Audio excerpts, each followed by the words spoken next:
Eh ben, merci, ravi d'être là, ravi de pouvoir partager avec vous tous quelques réflexions, quelques peurs aussi. Donc, c'est plus sympa de partager des peurs avec d'autres personnes parce que ça permet évidemment, d'avoir un petit peu moins peur. Alors, je partageais à l'écran donc la présentation. Vous allez me dire si vous la voyez bien. J'espère que oui. Voilà, Cyber and AI à l'horizon 2030. Bon, la bataille pour la vitesse. Euh, euh, alors, je vais me présenter quand même en 30 secondes. Donc, Philippe Goldstein, je suis enseignant à l'école de guerre économique où je donne un cours sur la cyberdéfense, la cyberpuissance. Euh, je suis aussi, alors il faut que je fasse très attention à la manière de le dire, mais conseiller pour PwC Advisory sur les questions cyber et les questions d'impact de l'IA sur la gestion en entreprise. Et puis aussi sur la question cyber avec l'IA, c'est ce qu'on va voir en fait aujourd'hui. Et je dois lire en introduction, une grande partie de ce que je vais vous montrer participe à des réflexions qui sont engagées avec mes camarades de PwC. Ce que vous allez voir est une forme quand même un petit peu de travail, un peu work in progress, où on va dire beaucoup de, de mes hypothèses un peu personnelles, mais voilà, vous risquez de le voir réapparaître sous d'autres formes, d'ailleurs peut-être un peu plus structurées, nous verrons bien, justement lors de communication de PwC. Mais je dois le dire, et je les remercie. Je remercie Philippe Trouchot, je remercie Jamal Basrir qui est en charge de la practice cyber de PwC pour leur aide et puis nos échanges sur ces questions-là. Voilà. Et puis une autre chose aussi, juste pour le dire, donc ce que vous allez voir, c'est...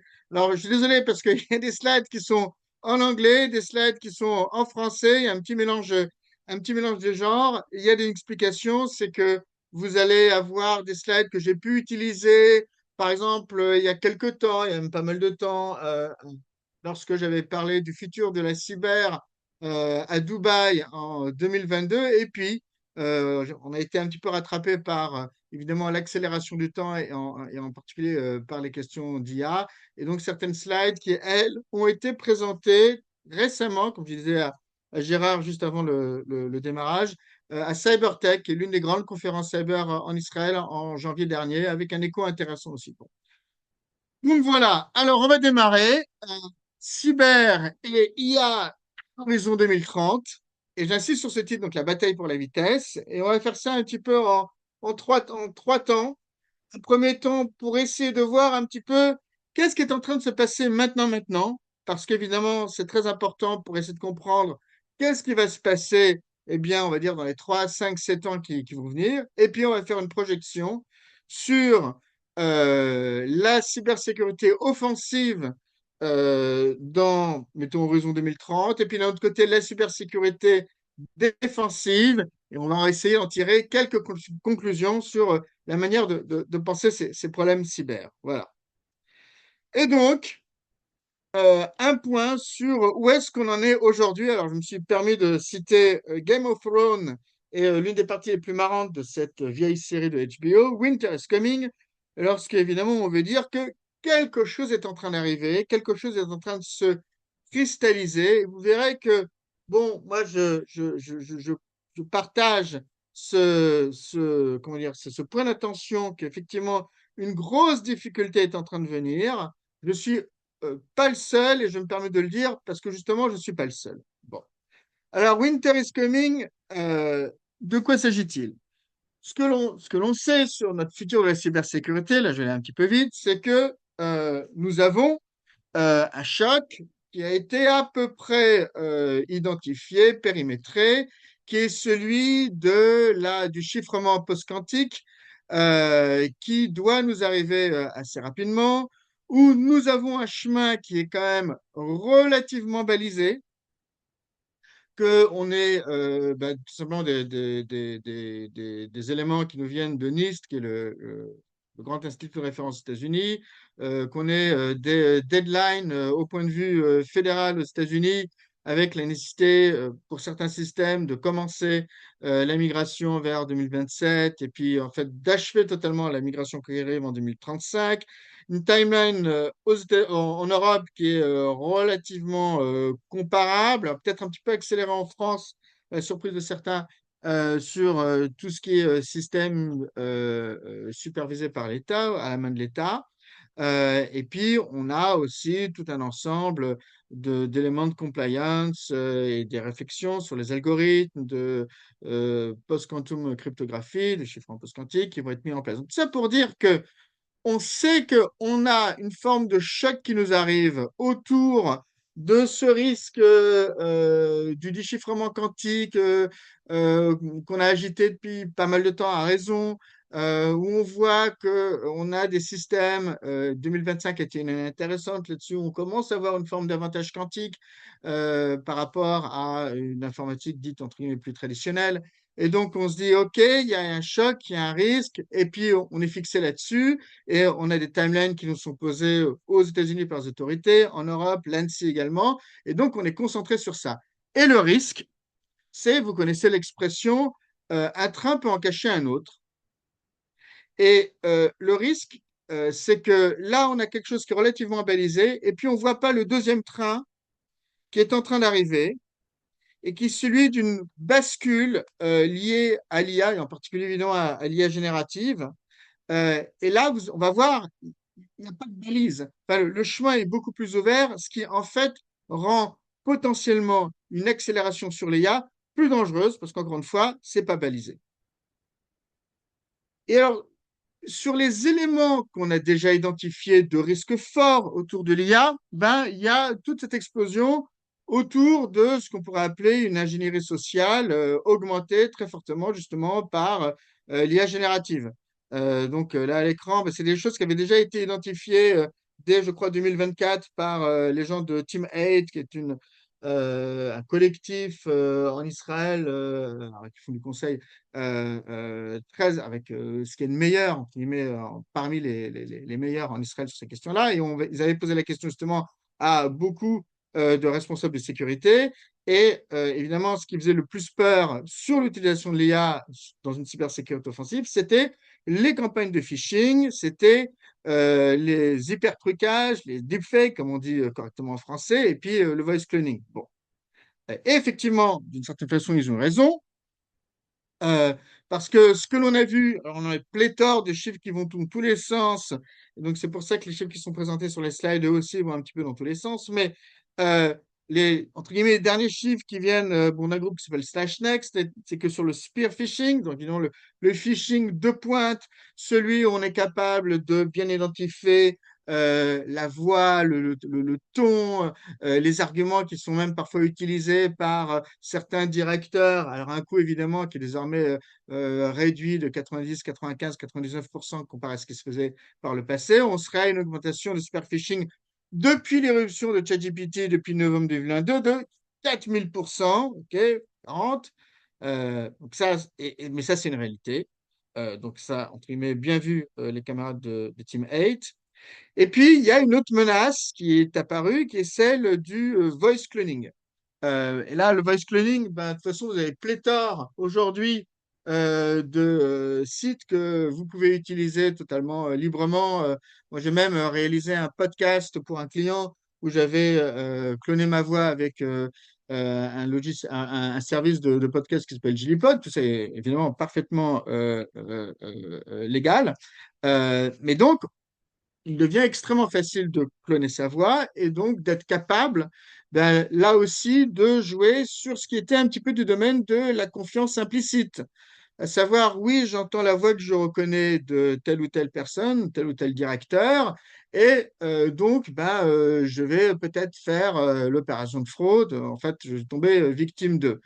Euh, il peut y avoir des parades autour de ça. On raconte ce qui s'est passé l'année dernière chez Ferrari il y a eu ce type d'attaque contre le directeur financier de Ferrari et il avait un message urgent du PDG où, comme par hasard, il fallait faire un virement spécial qui n'était pas complètement normal du point de vue du directeur financier. Et la parade, ça a été de demander quel était le livre que les deux avaient discuté quelques jours auparavant. Manque de bol pour le criminel, il ne le savait pas et donc ça plantait. Donc, vous voyez, des petites choses comme ça. Mais bon, voilà, il y a une augmentation très forte. On évoque plus de 400% sur les 12-18 mois aux États-Unis sur l'utilisation de ce voice cloning parce que c'est très simple. Et on a même vu, et là aussi, il y a vraiment toute une petite industrie de la petite cybercriminalité qui va utiliser le voice cloning. Il y a beaucoup d'attaques comme ça qu'on a vu démarrer aux États-Unis en 2024-2025 à direction malheureusement des personnes âgées qui tout d'un coup reçoivent des appels de leurs enfants et on voit aussi un petit peu l'inverse. Le premier exemple qu'on ait pu voir de cette petite criminalité qui utilise le voice cloning, c'est quelque chose qui a été rapporté par la Charente Libre en septembre 2024. Il y avait un habitant d'Angers, tout d'un coup, il a un coup de fil de sa maman qui est coincée en gare d'Angers, qui a absolument besoin du numéro de carte bleue. Alors, la voix était là, les intonations étaient un petit peu particulières et puis l'histoire paraissait un peu bizarre. Alors, le monsieur en question a appelé sa mère sur un autre numéro. Il est tombé sur elle. Elle était en Dordogne. Il n'était pas à la gare d'Angers. Bon, voilà. Bon, alors. Mais, et ça, je crois que ça a été rapporté par cybermalveillance. Mais euh, le point qui est intéressant, c'est que c'est, entre guillemets, tellement facile à faire qu'on le voit dans des formes modernisées de la fraude au directeur. On le voit aussi dans de la petite cybercriminalité et on va très probablement continuer à le voir se développer.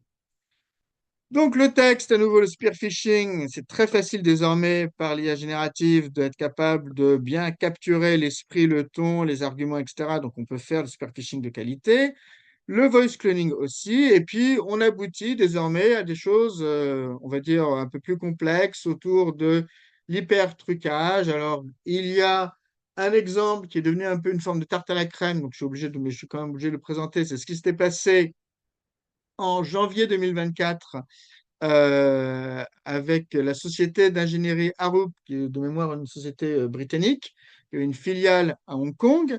Et sur la filiale à Hong Kong, il y a un des responsables financiers qui tout d'un coup est en visio avec tout un ensemble de dirigeants, dont l'un des grands dirigeants du département finance de Londres, mais d'autres responsables.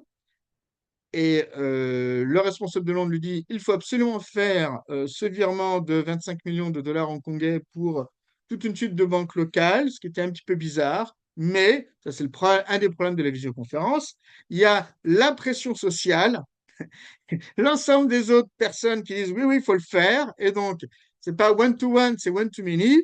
Et la personne, psychologiquement, elle a cédé. Et fallait pas le faire, mais voilà, elle ne pouvait pas comprendre. Là aussi, il y a probablement des problèmes d'identification et d'authentification des personnes sur des systèmes de visioconférence. Euh, Résultat, Arup a perdu les 25 millions de dollars de Hong Kong. Un autre exemple de ça, alors, qui n'est pas exactement de la visioconférence, mais qui est intéressant parce qu'on utilise plusieurs moyens. Donc là aussi, il faut voir cette capacité à alterner. D'une opération de voice cloning, on envoie un message. Donc là, c'était Mark Reed, le PDG de WPP, qui est une grande entreprise internationale, je crois à la base anglaise de publicité. Faux compte WhatsApp qui laisse un message. Et puis, connexion sur Teams, notre système collaboratif, un petit peu qui fait de la visioconférence. Bon, mais là, et donc là aussi, tentative de fraude de directeur qui heureusement a pu être stoppée. Mais donc on voit une modernisation de plus en plus forte et rapide donc de la fraude de directeur qui utilise le voice cloning et un minimum donc voice cloning et les systèmes, les outils de collaboration. Et ça pourrait aller jusqu'au deepfake, puisque là aussi, comme je disais sur le voice cloning, sur le deepfake, on a de plus en plus d'outils totalement libres sur le marché pour reproduire son image et donc la réutiliser. Alors en live, ça reste encore un tout petit peu compliqué, mais on commence à le faire aussi, donc tout devient possible. Et derrière, eh ben, on a en fait là aussi une modernisation de formes de fraude qu'on a toujours connues un petit peu par le passé. Alors, quelque chose qui s'est beaucoup développé initialement dans la sphère Indo-Pacifique, c'est où il y a beaucoup de cadres exécutifs qui vont se balader dans cette vaste masse territoriale et qui se retrouvent un petit peu esselés et qui font l'erreur, évidemment, de discuter avec des jeunes femmes qui sont sensibles à leur solitude temporaire peut-être aussi à leur porte-monnaie. Euh, et là, on a eu, là aussi, fin 2024, un gang, toujours à Hong Kong. Donc, on voit peut-être derrière une manière de faire des triades ou de groupes cybercriminels ou de groupes criminels qui essayent d'investir aussi dans une nouvelle criminalité. Et donc, il a aussi, et donc là, on aurait récupéré quand même plus de 46 millions de dollars saisis par la police de Hong Kong avec des professionnels qui venaient de Taïwan, de Singapour, de l'Union indienne. Et qui se baladent dans toute la sphère Indo-Pacifique et qui étaient tombés victimes de ce type de honeypot. Bon. Et donc, mais bon, alors ça a évidemment toujours existé, mais là encore une fois, ce qui est intéressant, c'est qu'ils étaient face à des formes d'avatars, de personnalités virtuelles qui semblaient avoir tous les traits, les caractères, les comportements, ce qui est très important, de personnes réelles. Bon. Puis un autre exemple de fraude, là aussi plutôt classique, mais réinventé par les deepfakes, c'est la capacité à avoir des vidéos de personnes de référence qui vont évidemment faire la promotion de certains produits financiers. Donc ça, c'est ce qu'on a beaucoup vu dans la première partie de l'année 2024 en Inde, avec le National Stock Exchange, le Bombay Stock Exchange, où leurs deux dirigeants respectifs ont commencé à faire la promotion de certains actifs financiers. Il s'avère que, évidemment, ce n'étaient pas les directeurs eux-mêmes, on a repris l'image et, et on retrouve ce type d'opération qui se développe. Moi, sur Instagram, tout d'un coup, j'ai vu passer une personne que j'estime intellectuellement énormément, le grand économiste prix Nobel d'ailleurs, Paul Krugman, qui faisait la promotion de l'achat de crypto-monnaies. Bon, alors évidemment, ce n'est pas du tout le style de Krugman. Et là aussi, c'était un fake, mais voilà, on voit cette réutilisation, on voit ce nouveau type enfin, cet ancien type de fraude qui trouve une nouvelle vie grâce à l'IA et là, à l'utilisation d'images. Bon. Alors là-dessus, il y a quelque chose. Donc, on a un premier choc, OK, euh, mais derrière, qui vient frapper un problème un peu plus de fond de nos systèmes de cybersécurité. Là, je vais faire un tout petit pas de côté sur euh, l'une des raisons un petit peu fonctionnelles, j'allais dire traditionnelles, classiques, mais qui est toujours malheureusement de la réalité de notre cybersécurité, qui est cette forme d'avantage qui existe pour l'assaillant dans le cyber. Alors, dans un monde plus classique, plus traditionnel, on peut représenter ça de façon très caricaturale avec une fortification de type médiéval. On disait il y a un avantage aux défenseurs, et d'ailleurs dans beaucoup de manuels, on dit il faut trois assaillants pour un défenseur, d'où l'avantage aux défenseurs.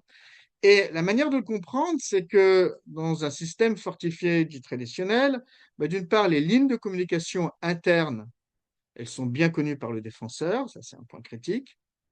D'autre part, le défenseur, il est souvent, si c'est une fortification, mais il y a le choix de l'endroit où on le pose et on le pose souvent dans des espaces où on peut mieux voir les ennemis arriver. Donc on voit venir le défenseur, pardon, l'assaillant de loin, surtout si, comme la plupart des positions fortifiées dans le monde médiéval, vont monter sur des collines, des points hauts, ce qui est logique dans cette réflexion-là.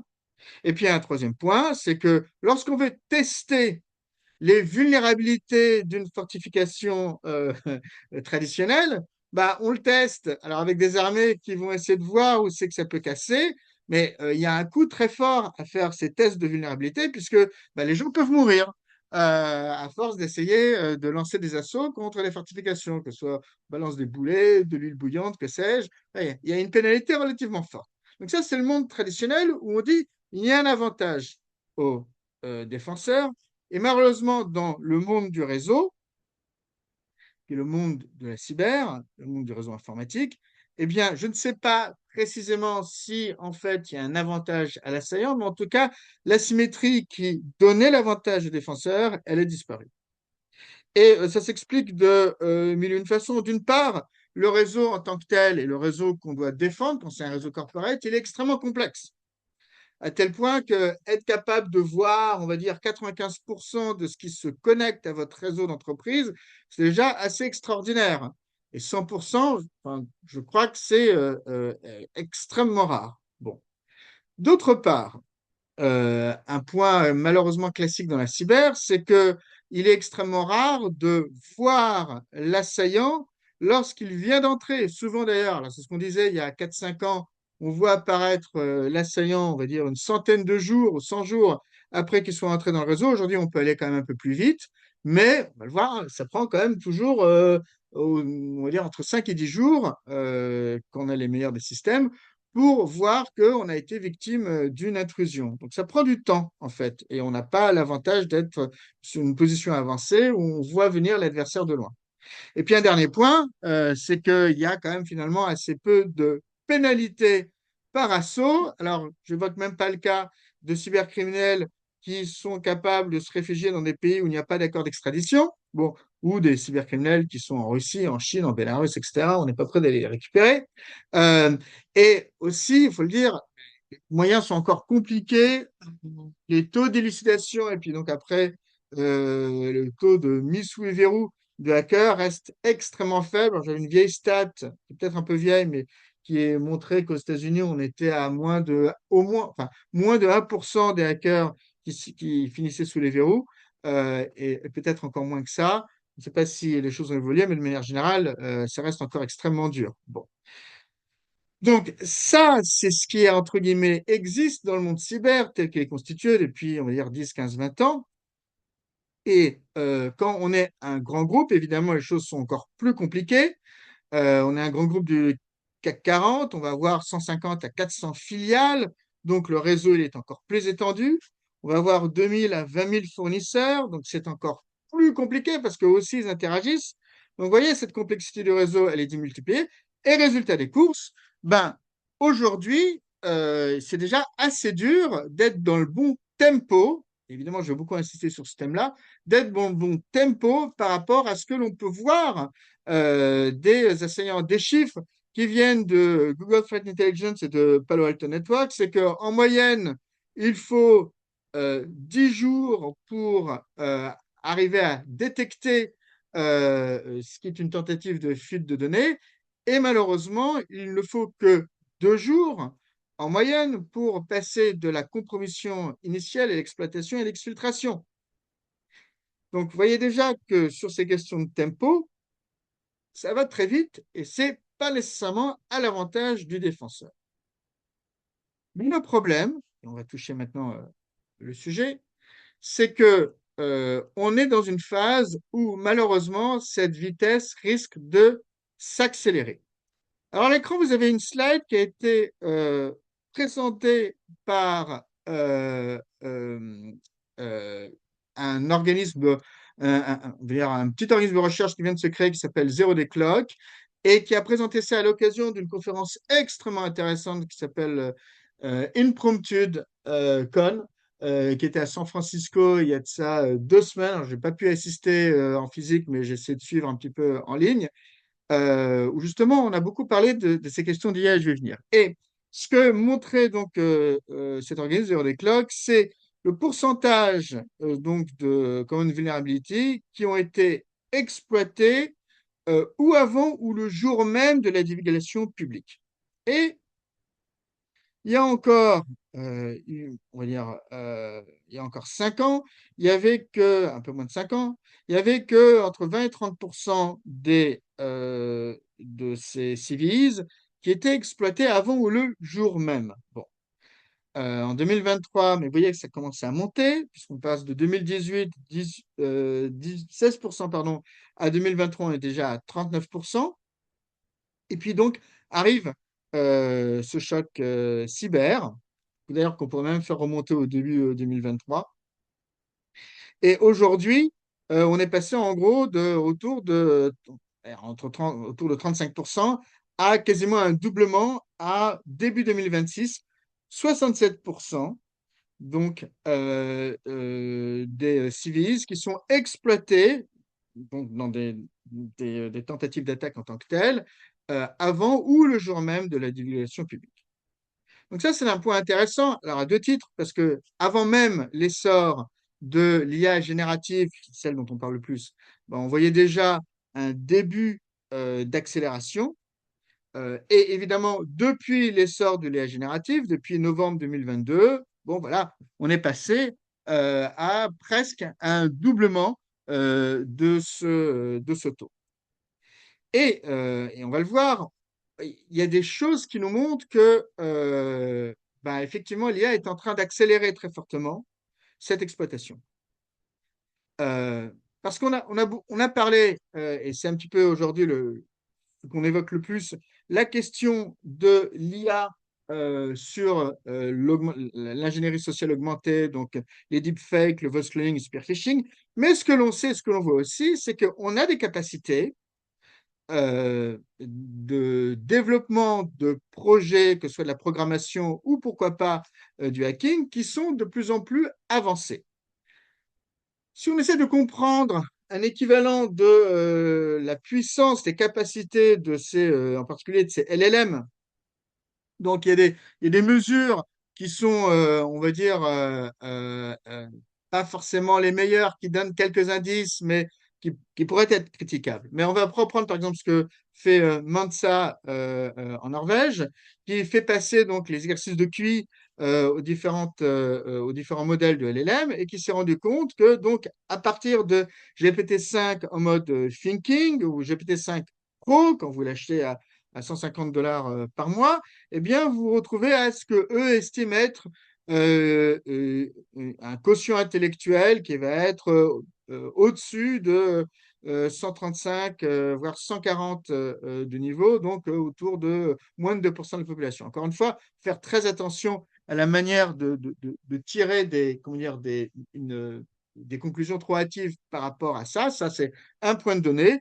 Un autre point de données qui est tout aussi intéressant, c'est de voir, par exemple, ce qui a été rapporté dans Nature et après dans la presse de référence aux États-Unis, les médailles obtenues par les LM aux Olympiades internationales de mathématiques. Bon.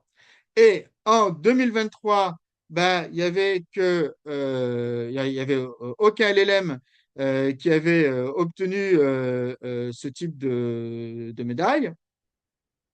En 2024, tout d'un coup, on a une médaille d'argent qui a été obtenue par les équipes de Google autour de DeepThink d'Emis Hassabis. Et en 2025, on a deux médailles d'or, l'une toujours pour DeepThink et l'autre pour OpenAI. Là encore, faire attention aux conclusions que l'on peut tirer, mais on voit quand même des capacités qui sont en train d'évoluer de manière relativement rapide et avec des effets qui sont relativement surprenants. On pourrait dire, OK, très bien, mais ça, c'est peut-être pour des tâches spécifiques. OK, mais lorsqu'on regarde, alors, ça, c'est une analyse qui est faite par Meter, qui est un think tank dans le Silicon Valley. Ils essayent d'évaluer les capacités des différents LLM, donc modèle large langage, en faisant une équivalence avec du temps d'expert humain. Certaines tâches vont prendre quelques secondes, quelques minutes, d'autres quelques heures. Bon. Et ce qu'ils ont observé, c'est que, bah, on va dire, jusque vers GPT-4, GPT-4.0, en gros jusqu'en 2024, on était sur des tâches qui, dans un équivalent humain, prenaient au plus élevé juste quelques minutes. Et puis tout d'un coup, vous voyez, il y a une forme d'envolée.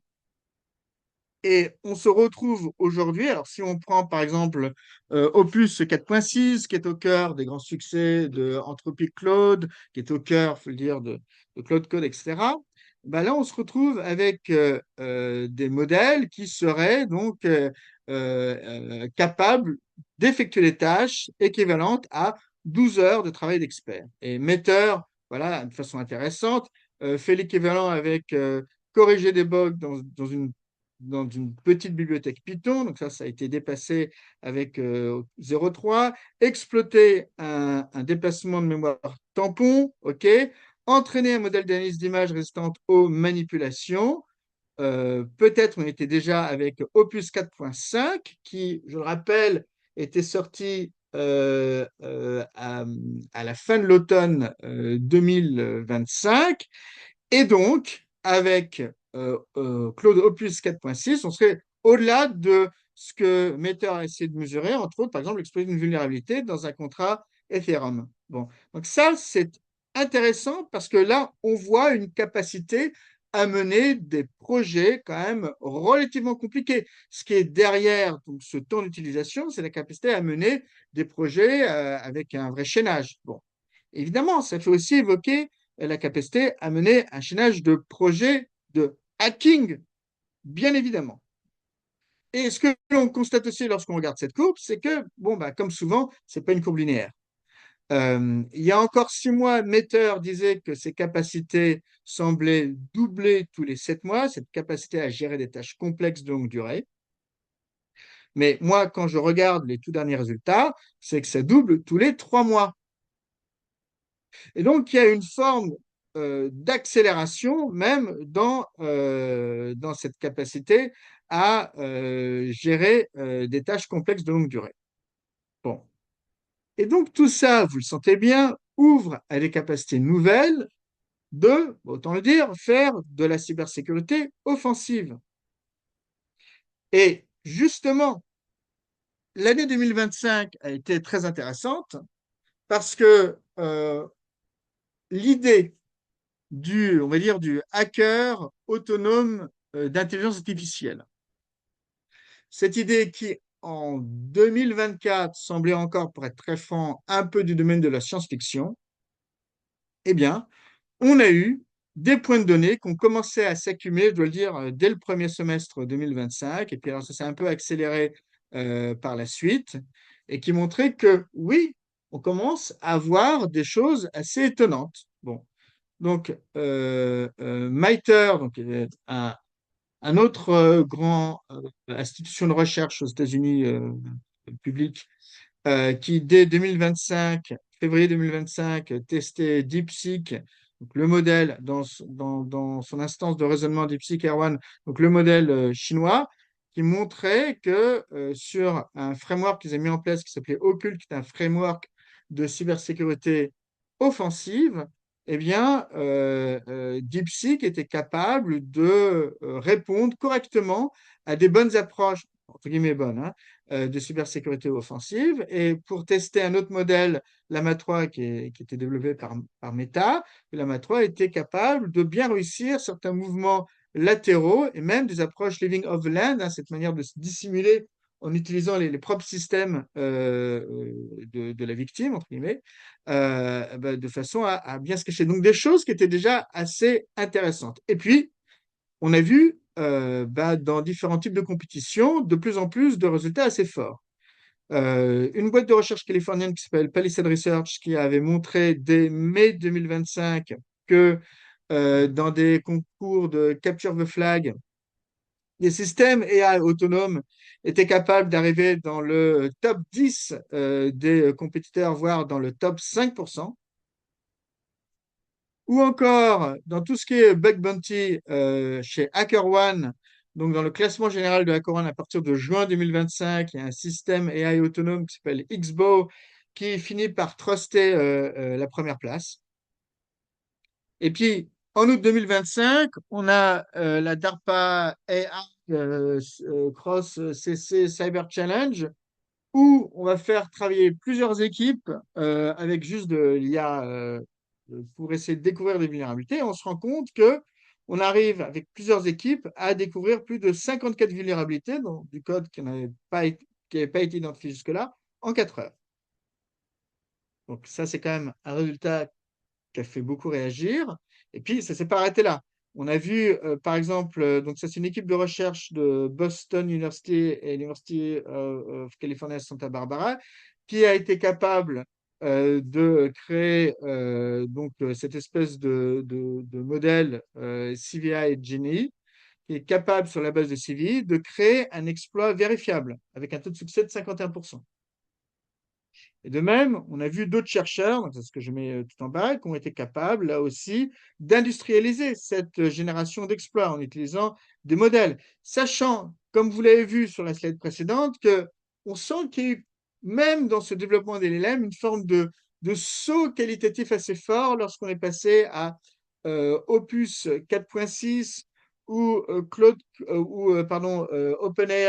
5.3, 5.4, avec d'ailleurs le développement de Claude Code, qui est une forme d'échafaudage autour de ça, mais qui a énormément profité de Opus 4.6. Et puis, on a aussi, de la part de Anthropic, appris que, donc ça c'était de mémoire en novembre, il y aurait eu une tentative d'opération de cyberespionnage chinoise qui aurait été menée à 80-90% en utilisant Claude d'Anthropic. Et puis, une autre révélation, toujours d'Anthropic, c'est la capacité à avoir trouvé, qui est très récente, car je crois 1 ou 2 semaines, la capacité à avoir trouvé là aussi 22 vulnérabilités dans Firefox. Bon. Donc, vous voyez, une montée en fait de différents points qui semblent dire, bah oui, on est capable de commencer à faire des choses avec des systèmes qui sont autonomes. Et d'ailleurs, eh bien, il y a certains experts qui ont, à leur façon, commencé à tirer la sonnette d'alarme. Alors, je reprends l'histoire. En janvier 2025, on est à Paris pour l'AI Action Summit. Et il y avait d'ailleurs un séminaire donc dans notre grande conférence sur l'IA en France et à l'international, il y avait un séminaire sur la question de la cybersécurité et du risque de cybersécurité avec l'IA. Bon, j'ai réussi à me faufiler dans ce séminaire. J'avais posé la question alors, à Yoshia Bengio, qui présidait ce séminaire parce que il était le rapporteur du rapport international sur la sécurité de l'IA, et aussi à Nicolas Butz, qui est l'un des patrons de la cybersécurité de Microsoft, qui était là, de dire, voilà, moi j'ai lu votre rapport, très intéressant, je comprends que sur cette idée du hacker AI autonome, ben, vous mettez qu'il y a un risque qui émerge, mais qui reste encore limité aujourd'hui. Ça, c'est la vision de 2024. On est d'accord sur ce qu'on a vu en 2024, mais voilà, entre nous, quelle est la projection? Et j'ai une réponse un petit peu de Normand, on va dire ça comme ça. Oui, mais bon. Et en fait, ils ont donné la réponse parce qu'ils ont fait une mise à jour de leur rapport juste 8 mois plus tard, en octobre 2025, où, alors ils sont un petit peu, ils sont pas trop exposés, mais ils ont repris en fait des éléments qui viennent du GCHQ britannique, du Cyber Security Center au UK, et qui dit en gros que de leur point de vue, d'ici 2 ans, en 2027, il y a allez, quasiment 100% des attaques qui seront de la cybersécurité offensive qui sera augmentée par l'IA. Bon. Et pour moi, ça c'est encore plus intéressant, un avis, je trouve très fort, de 3 experts pour lesquels j'ai beaucoup d'estime et d'admiration, porté dans alors un magazine qui s'appelle CSO, je ne sais plus si c'était CSO ou CIO Magazine, peut-être une typo là, dans un op-ed en fait de octobre 2025, le même moment. Donc Heather Atkins, plus de une partie de la sécurité des systèmes Google, Bruce Schneier, très grand cryptographe de Harvard Kennedy School, et Gadi Evron, qui est l'ancien chairman du CERT israélien et qui a même monté une start-up là sur la sécurité de l'IA. Et dans leur article, ils disent que de leur point de vue, on est proche d'un point de bascule où on va pouvoir avoir de l'IA agentique, parce qu'en réalité, c'est de ça dont on parle, qui pourrait égaler, voire surpasser les meilleurs des hackers humains en sophistication. Et voilà, bon, pour moi, vous avez vu des points qui avancent, et là, vous avez le point de vue, peut-être un peu subjectif, mais inspiré de ce qu'ils voient eux et de leur expérience, quelque chose qui effectivement est en train de basculer. Euh, et je voudrais juste dire un point là-dessus. Il y avait, il y a 3, 4 semaines, une conférence au Palais des Congrès à Paris, Cyber AI Expo. Il y avait un panel du CESA justement sur Cyber AI. Alors évidemment, moi j'ai titillé l'une des personnes qui était là, qui est l'un des ciseaux de BNP Paribas, et Didier Gras, et qui a répondu, oui, cette question-là, aujourd'hui, cette question de cette accélération du risque du hacker AI autonome, donc du hacker agentique, c'est devenu une question très importante. Je crois même qu'il a dit que c'était la question la plus importante de toute la conférence. Je suis d'accord avec lui. Je suis d'accord avec Gadi Evron, avec Bruce Schneier, avec Heather Atkins. Bon. Et ce que l'on va essayer de faire maintenant, alors je ne sais pas s'il me reste encore 20 minutes. Euh, Gérard, tu n'hésites pas à m'interrompre si nécessaire. Mais c'est justement essayer de balayer ce que pourrait devenir cette cybersécurité dans sa forme offensive et ce qu'elle pourrait aussi devenir dans sa forme défensive. Parce qu'évidemment, ça va jouer dans les deux aspects.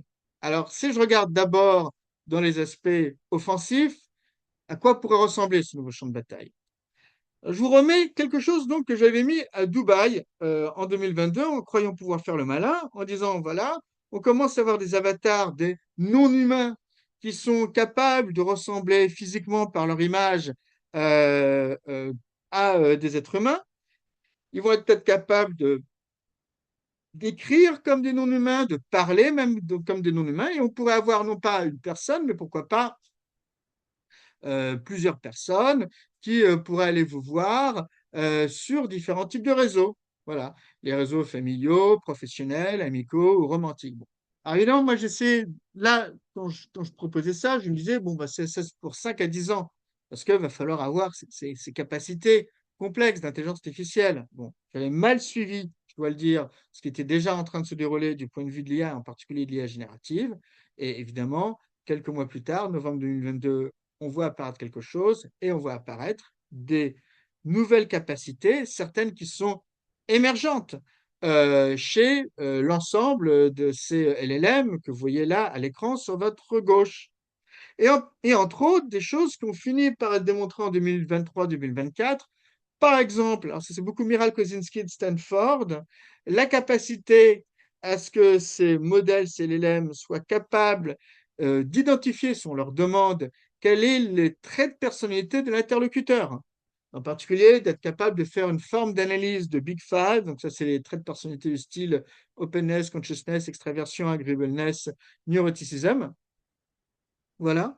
Euh, et, euh, et ça, Kozinski a démontré dès 2023 qu'il y avait cette capacité à pouvoir identifier donc les traits de personnalité de l'interlocuteur et que les LLM étaient capables de le faire. Et il a aussi démontré que les LLM étaient capables de, entre guillemets, identifier quelles étaient les intentions. Ce qu'en théorie psychologique, on appelle, alors en anglais, theory of mind, c'est l'idée que ben, quand on est un enfant, petit à petit, on essaie de comprendre un petit peu ben, la personne qui est en face, pourquoi elle nous parle, quelles sont les intentions, mais ça ne vient pas naturellement. Et ce que Kozinski a montré, c'est que de mémoire, GPT 3.0 avait les capacités en termes de theory of mind d'un enfant de 7 ans, que GPT 3.5 avait donc quand apparaît d'ailleurs en novembre 2022 ChatGPT, avait les capacités d'un enfant de 9 ans, et que GPT 4.0, donc celui qui est venu quelques mois après, avait les capacités d'un adulte. Bon.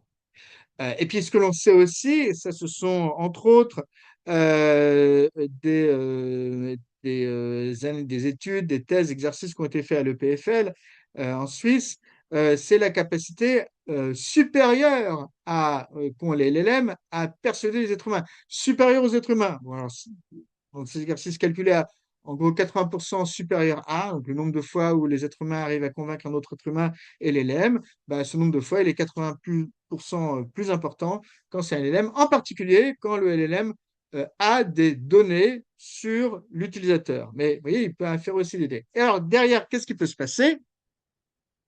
Bah, on peut facilement imaginer qu'on n'est non pas une personne qui va essayer de vous attaquer, mais un essaim d'avatars, de non-humains, coordonnés, et qui pourraient très bien vous toucher sur vos réseaux amicaux pour, pourquoi pas, faire de la reconnaissance de recrutement, sur vos réseaux romantiques, un petit peu ce qu'on a vu d'ailleurs sur les opérations Hong Kong pour faire du chantage ou d'autres types de fraude, qui pourraient vous toucher sur des réseaux familiaux, pourquoi pas pour faire, alors, évidemment, j'ai oublié de me mettre dans la peau des méchants, donc c'est des choses un peu affreuses, mais faire de harassement sur des membres de votre famille, des enfants par exemple, et puis pourquoi pas s'intégrer directement sur les faux réseaux corporate, sur les Slack, etc. Et donc être un faux collègue ou un faux administrateur IT qui tout d'un coup vous connecte sur Slack et ben là, être capable de faire beaucoup de choses, récupérer l'information, vous envoyer, faire une forme de spear phishing, mais de facto, sa présence est une forme de spear phishing. Et puis, même pourquoi pas, identifier des personnes qui seraient susceptibles de devenir des insider threats et faire du recrutement, du retournement. Bon. Et ça, c'est possible parce qu'on peut très bien imaginer justement ces modèles psychologiques, psychosociaux avancés à la main de ces LLM utilisés pour le coup par des assaillants. Et puis, on peut aussi imaginer donc des jumeaux numériques de l'organisation qui permettent de savoir quelles sont les personnes qui sont vulnérables, comment les toucher, les taper, et donc avoir, encore une fois, non pas une personne, non pas un non-humain, mais pourquoi pas des dizaines de non-humains qui vont intervenir de manière différente pour vous mener à eh bien, l'objectif que l'assaillant cherchait. Bon. Euh, Et à côté de ça, alors pardon, la slide va un petit peu exploser dans tous les sens, mais il y a ce qu'on appelle les side channel attacks, c'est-à-dire la capacité à inférer de tout un ensemble d'informations, eh bien, des données, des informations utiles, pratiques pour faire des attaques. Et là, je donne un exemple, c'est la question de la vidéoconférence. Et cette question de la vidéoconférence, ben, on sait déjà que rien que par exemple, la capture acoustique de ce qui se passe en visioconférence, donc là, faites attention parce que vous êtes tous en visioconférence, donc peut-être qu'on pourrait capter des choses sur vous, eh ben, on est capable, par exemple, si on tape le password au même moment, à 93% de reconstituer le password même si on ne voit pas les touches qui ont été tapées sur le password. Okay, de la même façon, voilà, moi je viens de retirer mes lunettes, peut-être à raison, parce qu'il y a des reflets sur les lunettes, et aujourd'hui, on est capable de reconstituer certaines images, et pourquoi pas, si j'avais à côté de moi eh bien, un rapport qui a été discuté sur un whiteboard ou je ne sais quoi, de choses importantes dans l'entreprise, ben, là, on va être capable de l'identifier. Qu'est-ce qui se passe en fait derrière? On a d'une part des systèmes de visioconférence avec des caméras et de la capture audio qui est de bien meilleure qualité, mais surtout, on a de l'IA. Et l'IA est capable de reconstituer. L'IA est capable de traduire, il le fait très bien dans la traduction entre guillemets français, anglais, j'imagine que vous en avez tous fait un petit peu, mais au-delà de ça, elle est capable de traduire des signaux en informations. Et ça, c'est ce qu'on voit déjà, et c'est la grande peur, entre autres, sur les systèmes de visioconférence, mais on peut l'étendre sur la capacité à traduire, entre guillemets, des systèmes que l'on croyait relativement protégés parce qu'il n'y avait pas nécessairement un pool important d'experts, et où tout d'un coup, oui, eh ben, on va se retrouver avec la capacité à taper. Alors, taper dans, par exemple, du COBOL. Il n'y a pas énormément d'experts en COBOL, mais ça fait partie des systèmes mainframe, par exemple, dans les banques. Ben là, alors en plus, ça a été montré par Claude qui a annoncé qu'ils étaient capables d'analyser du COBOL, ce qui a évidemment tout d'un coup fait tomber les cours de IBM, je crois, de 5 à 10%, parce qu'eux, ils vivent beaucoup sur ces vieux mainframes que peu de personnes sont capables de toucher. Là, tout d'un coup, il y a une forme de démocratisation. Bon. Mais on pourrait tirer le raisonnement sur tout ce qui est operational technology, qui est aussi un petit peu préservé, et on voit plusieurs types de projets, certains académiques, d'autres montés par NVIDIA, où on est capable par les LLM, et je parle bien des LLM là, de lire et comprendre ce qui se passe, ou par de l'IA avec du machine learning, pareil, donc ça c'est NVIDIA Morpheus. Puis on peut même descendre sur tout ce qui est le firmware. On voit même, donc ça c'est une startup chez Y Combinator, qui est capable de traduire, de comprendre. Donc encore une fois, des choses qui étaient écrites en C, des choses qui ne sont pas bien connues, qui tout d'un coup potentiellement peuvent être démocratisables, donc démocratisables par l'attaque. Bon.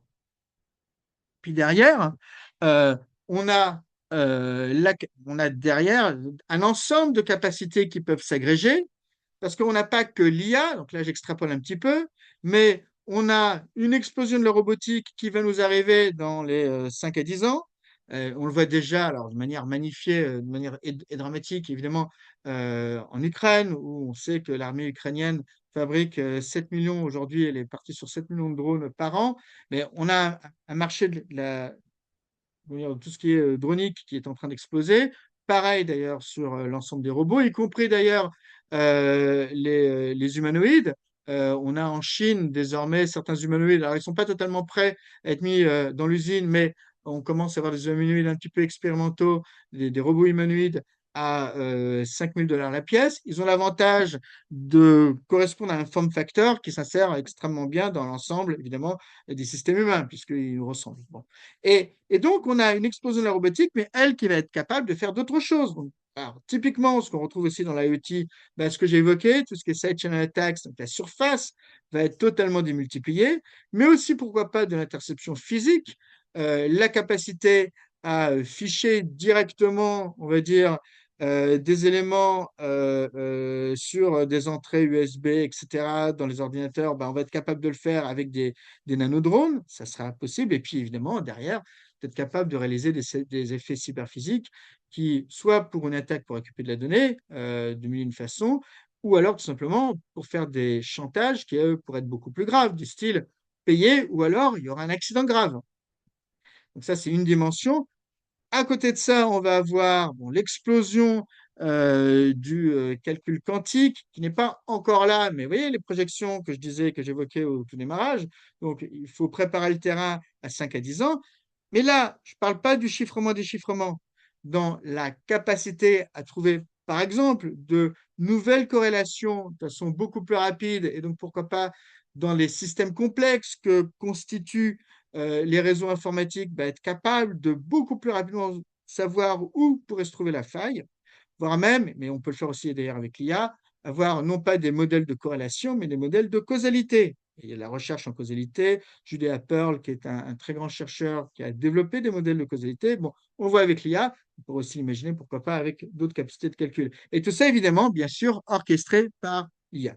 Donc ça, c'est une autre évolution qui vient s'associer à celle que j'ai évoquée. Et puis derrière, un des éléments clés de l'IA, et que l'on voit ailleurs de manière assez conséquente sur les impacts sur le marché du travail, c'est la démocratisation de l'expertise, voire d'une certaine façon la commodification de l'expertise. Ben, là aussi, évidemment, ça s'applique sur le cyber. Et là, les risques, c'est que ben, on ait une transition encore plus rapide des anciens groupes criminels qui ont bien compris là où se trouvait l'argent, mais on a aussi une démocratisation du hacking. On passe à des formes de ce qu'on pourrait appeler du vibe hacking. Et on le voit déjà. Bon. Et ça, c'est la menace externe pour les réseaux internes, mais on peut aussi imaginer la menace interne. Donc, je vous l'ai dit, toute cette capacité à peut-être identifier, voire recruter des gens qui pourraient être sensibles à devenir des menaces d'insider threat, voire qu'on pourrait forcer par du chantage à devenir des insider threat et auxquels on pourrait, entre guillemets, donner les outils parce qu'ils sont tout d'un coup plus facilement utilisables ben, pour participer à des opérations. Donc là, on a aussi cette surface-là qui explose. Et donc derrière, j'en viens là, à quel type de manœuvre on pourrait assister. Donc moi, à titre personnel, donc il y a tous ces éléments qu'on vient de voir et qui peuvent être orchestrés eh bien, d'une manière multiple pour mettre en place des grandes manœuvres qu'on n'a pas encore vraiment vues et où on va jouer à plein sur la masse, comme diraient les militaires, mais une masse super intelligente.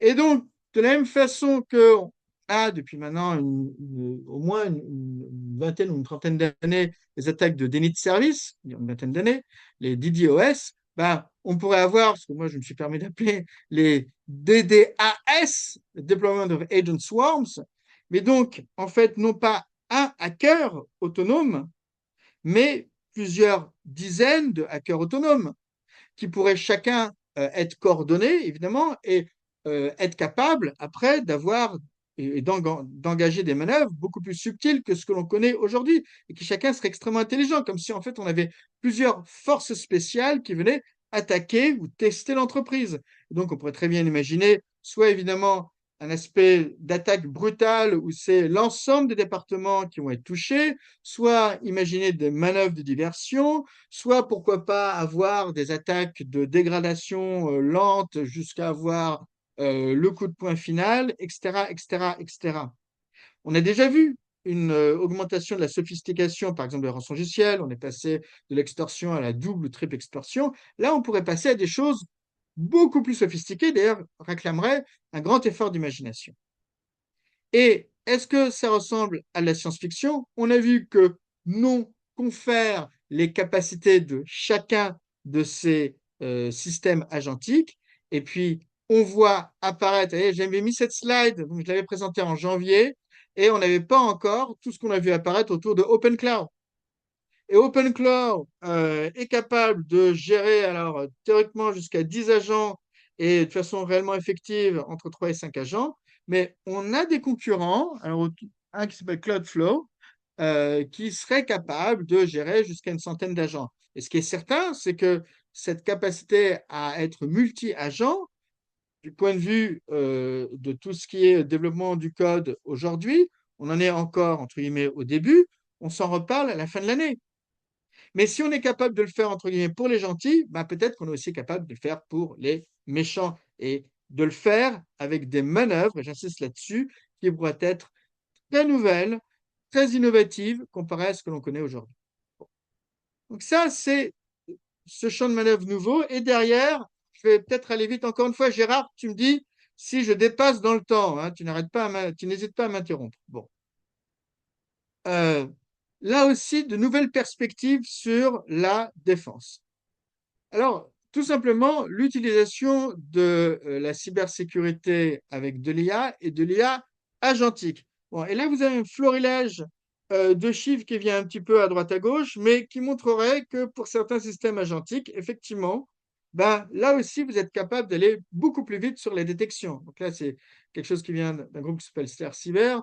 On serait à 20% de temps de détection, on ferait 20%, on serait 20 fois plus rapide, avec aussi le mean time to remediation qui serait réduit de 60%.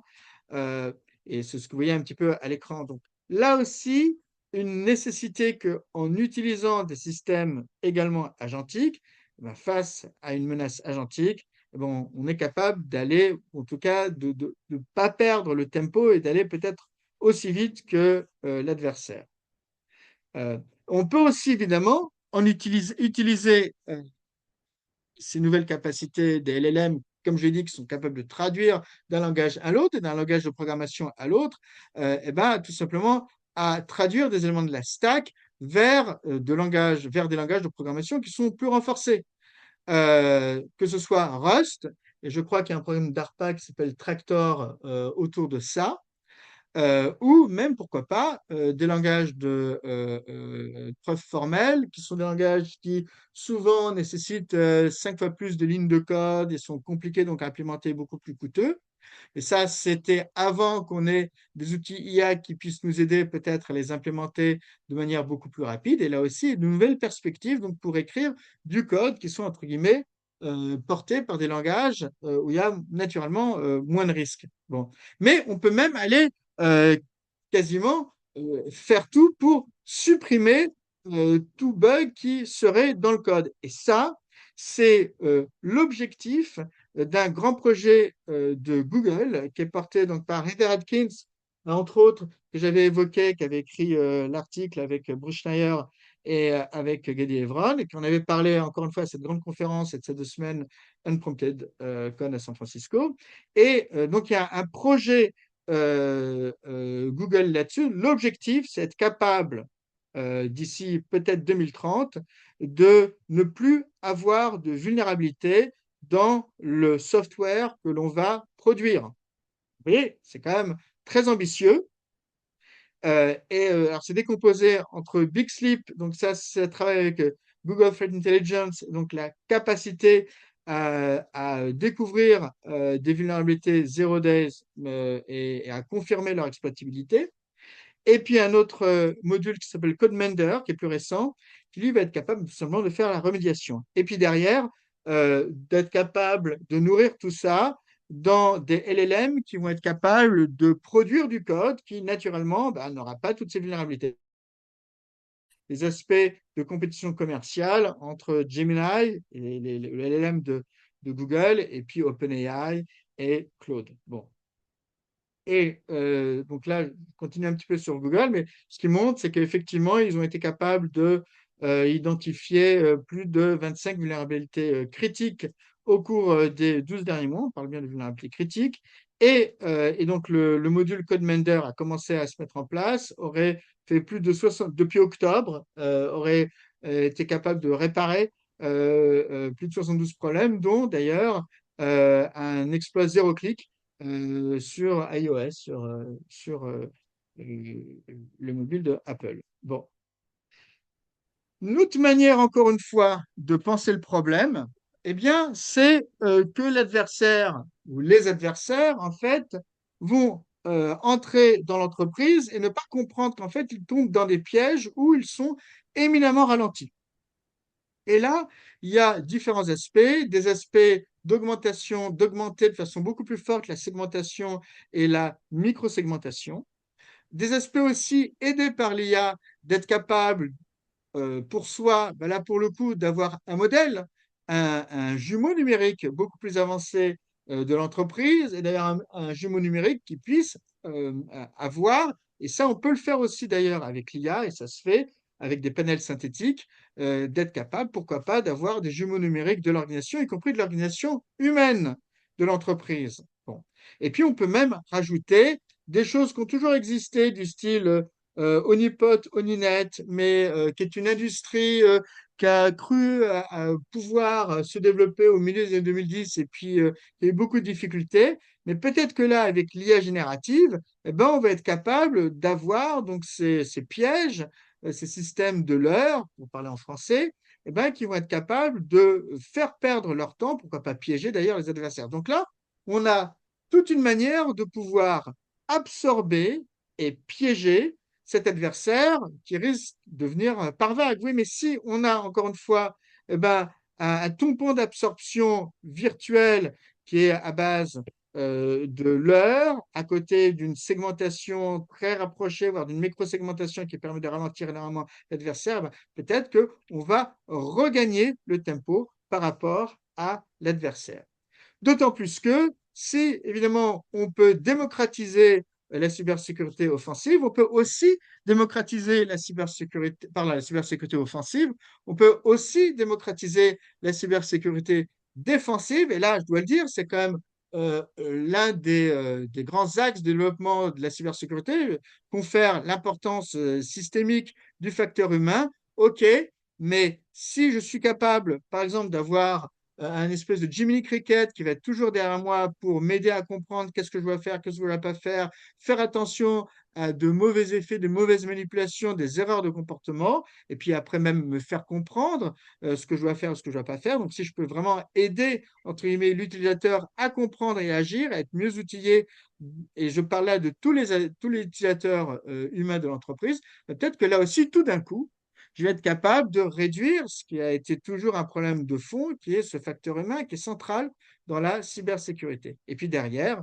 si je suis capable de faire une évaluation plus large de ces risques, eh bien, je vais être capable peut-être d'identifier plus rapidement des indices de compromission, d'être capable de mieux les évaluer, et si je les forme de systèmes d'échange, ben, de pouvoir échanger entre les différents participants et donc d'aller plus vite que qui? Plus vite que les adversaires, pour faire circuler et communiquer sur les éléments de la menace. Bon. Et ça aussi, évidemment, ça pourra être orchestré par l'IA qui pourra adresser, face au Darknet, créer un espèce de Brightnet capable d'adresser l'information la plus pertinente qui viendrait, par exemple, du même espace industriel pour se dire, attention, on a ce problème sur ce logiciel, donc il faut agir tout de suite, etc., etc. Donc là aussi, vous voyez comment l'IA, la bonne IA, pourrait orchestrer la manœuvre de défense. Et donc, on aboutit à ce point qui est donc cette ouverture, entre guillemets, de monde nouveau, et vous sentez qu'il y a une question fondamentale qui est celle de l'IA, entre guillemets, utilisée par the bad guys, hein, les méchants, et l'IA utilisée par les gentils, et que dans les deux cas, il y a un effet d'accélération, et que ce qui compte, eh ben, ça va être d'aller plus vite que l'adversaire, hein. Comme disent les militaires anglo-saxons, the quick and the dead, les vifs et les morts. Et bien, cette question-là qui a toujours existé dans la cyber, elle va être magnifiée dans les questions de la cybersécurité à l'âge de l'IA. Bon, et donc, euh, il y a tous ces points que j'évoque. Il va falloir être plus clair si on veut être capable de se battre contre l'IA. Ça voudrait dire aller plus vite contre la mauvaise IA, hein, l'IA noir et rouge qui est sur la gauche. Bon. Et donc ça veut dire plusieurs choses. Ça veut dire comprendre quelle est la vitesse d'évolution de l'ennemi, quel est son tempo, d'une part. Ensuite, être capable déjà de savoir en interne, mais c'est une chose de base, mais est-ce qu'on est à la bonne maturité, d'une part, et d'ailleurs aussi, est-ce qu'on est capable d'évoluer assez rapidement. Et puis, ensuite, eh bien, les mesures voyez, pour ralentir l'attaquant. Et là-dessus, donc j'avais évoqué tout ce qui est cybersécurité déceptive, j'avais évoqué les éléments de microsegmentation, etc. Entre parenthèses, Gartner estime que ce que eux appellent la cybersécurité, je crois, préemptive ou préventive, c'est pas la même chose, bon, je voudrais que je revienne sur les termes de Gartner, mais qui inclut, par exemple, la cybersécurité déceptive. Eh bien, en 2024, c'était estimé à environ 5% du marché mondial des produits de cybersécurité. Eux l'estiment à 50% en 2030. Vous voyez comment les choses vont se transformer rapidement, pour autant qu'on va s'outiller très vite. Bon. Et évidemment, donc ça c'est pour ralentir l'assaillant, et donc il faut aussi accélérer la capacité de traitement des défenseurs, et c'est tout ce qu'on a vu évidemment de l'IA agentique, qui va être de toute façon naturellement injectée par les systèmes de défense, mais il va falloir évidemment devoir le faire de la façon la plus rapide avec cette question terrible, c'est que, il y aura à nouveau ceux qui vont vite et ceux qui seront à voir. Parce que les cyberassaillants, évidemment, ils seront toujours pareto efficaces. Et si vous êtes très lent, eh bien, vous ferez partie des perdants.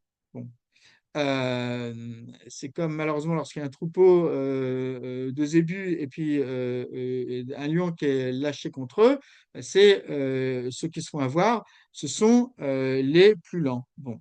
Et donc ça, c'est un problème, évidemment, et j'insiste vraiment sur cette question de vitesse, parce qu'elle s'est toujours posée en cybersécurité, mais là, elle devient encore plus forte. Elle nécessitera peut-être d'accélérer certains changements dans l'organisation, d'agir très rapidement. J'avais rajouté le mot de Churchill lorsqu'il est arrivé au gouvernement où parfois il tamponnait certaines actions et c'était action this day, il faut faire ces choses-là aujourd'hui et bien aujourd'hui et pas demain. Bon. Et puis derrière, évidemment, bâtir une gouvernance et une réflexion économique sur cette question de la vitesse. Bon. Et pour finir, le monde que ça ouvre, ben, c'est un monde où soit on est capable de bien s'adapter à cette nouvelle vitesse cyber, soit on va être trop lent. Et évidemment, il faut le croiser avec le monde auquel on est en train d'entrer. Donc là, c'est une dernière vision un peu prospective, mais où évidemment l'entreprise et puis nos sociétés de manière générale sont confrontées, on le voit bien aujourd'hui, à nombre de nouveaux chocs exogènes. Et là, en gros, pour faire une matrice très simple, soit on est capable de maîtriser la vitesse d'adaptation, et mais on se retrouve à être dans un monde qui ressemble, pour être très franc, un petit peu à celui qu'on a aujourd'hui. On n'est pas capable réellement de maîtriser ces chocs exogènes, qui sont des chocs géopolitiques, sur lesquels je n'ai pas besoin de vous faire un dessin, plus des chocs environnementaux, et pourquoi pas des chocs sanitaires, etc. Dans ce cadre-là, évidemment, la cyber va être un point central, absolument central, une cyber qui sait s'adapter à la bonne vitesse, parce qu'elle va être capable de maintenir le cap. Bon, mais il va falloir donc beaucoup investir sur cette question de vitesse. Euh, et si on n'est pas capable de le faire, eh bien, c'est là où non seulement on aura ces chocs exogènes, mais en interne, on va se retrouver, et c'est un risque, avec une forme de dégradation profonde, ce que j'appelle la spirale du chaos, parce qu'on ne va pas assez vite dans l'amélioration des systèmes cyber face à l'attaque. Et donc là, évidemment, ça ouvre sur des scénarios qui sont plus négatifs. Mais voilà, c'est un petit peu le monde qui se constitue avec cet espoir qu'on sera évidemment capable de gagner cette course de vitesse et donc à nouveau que cette dimension de la vitesse puisse être à minima mesurée de façon à ce qu'on puisse être plus rapide qu'un océan qui, lui, va énormément accélérer avec l'IA. Voilà, j'ai tenu à peu près 1 heure. J'espère que j'ai pas trop dépassé. Je vais arrêter là le partage. J'espère Merci. que il n'y a pas trop Merci de Guy